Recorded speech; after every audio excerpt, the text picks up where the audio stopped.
भी दोस्तों चेक करो अज वीडियो चल रही है ना वीडियो ये मान वाले का वाकया वा शेखपुरा रोड से असी जा रहे थे मैं मेरे ना भरा सीगा ते असी उत्थों आ रहे थे मामे के घरों तो मामे के घरों आ रहे थे मेरा भरा कहता यार वो पैट वंडे गए ने तो आप भी पैट लैके आते हैं। असी जाके देखा तो उन्हें गड्डी का एक्सीडेंट होया गड्डी का एक्सीडेंट होया तो ड्राइवर भज गया सीगा। ड्राइवर जो भज गया तो लोगों ने वेख्या तो वली वारस कोई नहीं आ जो उत्थे खड़े मौके ते बंदे सी ना उन्होंने वेख्या भाई ड्राइवर भज गया वा तो यदा मालक मुलक कोई नहीं है तो पैट पुट काढ़ लो। एक दो बंद ने पैट कड्ढे ने हौली हौली फिर रश वध गया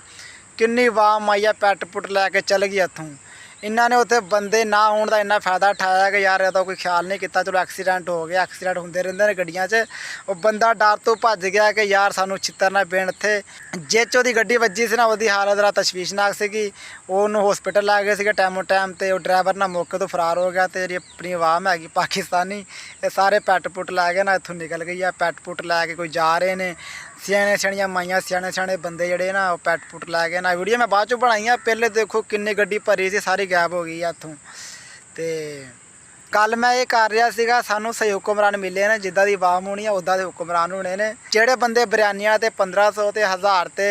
जूस वाले डब्बिया ते वोट पाते हैं फिर वो कैसे हुक्मरान ने उसकी गल सुननी है। यहाँ तो एक वीडियो आई है ना 3600 वीडियो तुम आवाम दे देखो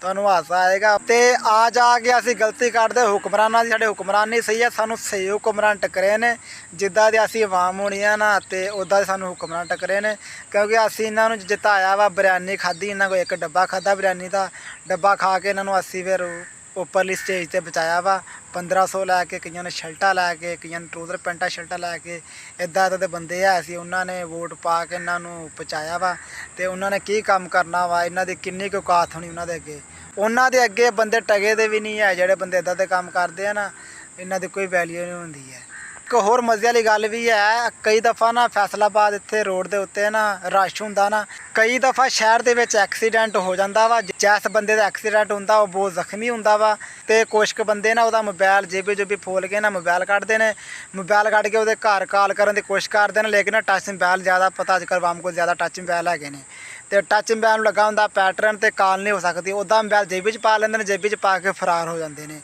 मैं कई दफ़ा एक दो जगह इदा देखा मैं एक जगह तो एक्सीडेंट होया तो बंदे ने कॉल करने वास्ते मोबाइल लगा जेबी चो कढ़िया तो उन्होंने कॉल कर लगा उन्हें पैटर्न लगा तो उन्हें 2 मिनट बाद मैं देखा बंदा उत्थों गायब हो गया बंदा नज़र ही नहीं आया बंदा कित्थे गया। इदा के कई वाक़यात होंदे ने बंदे दे पुत्रो अल्लाह दे बंदे तुहाडे नाल कदी इदा दा वाक़या हो जाए तुहाडे नाल कोई राज हादसा हो जाए तुहाडा की बनेगा तुहाडा कोई मोबाइल लै जाए। मरदियां नूं नहीं बख्शदे पे आवाम आ जेहड़े मरदे पे उन्हां नूं नहीं बख्शण दे जेहड़े जिंदा उन्हां दा की करनगे। देखिए ना रोड ते चलते तो एक्सीडेंट हो गया वो बचाएगा वह ख्याल करो वह तुम मोबाइल ही लै गए वह कोई 15 मिनटा बाद आधे घंटे बाद 10 मिनटा बाद कोई फोन ही आ जाएगा बंदा फोन चक के बंदा दस दिता कि तुहाडा किसी बंदे का एक्सीडेंट होया वा तो तुसीं फलां जगह पर पहुँच जाओ। हुण बंदा मोबाइल ही लै गया बंदा रब दा किद्दां करे तो वह रब वाल जेबी च परस है तो शनाख्ती कार्ड है फिर वो एड्रैस जिद्दां भी एंबूलेंस नूं घर पहुँचा दिता होएगा। तो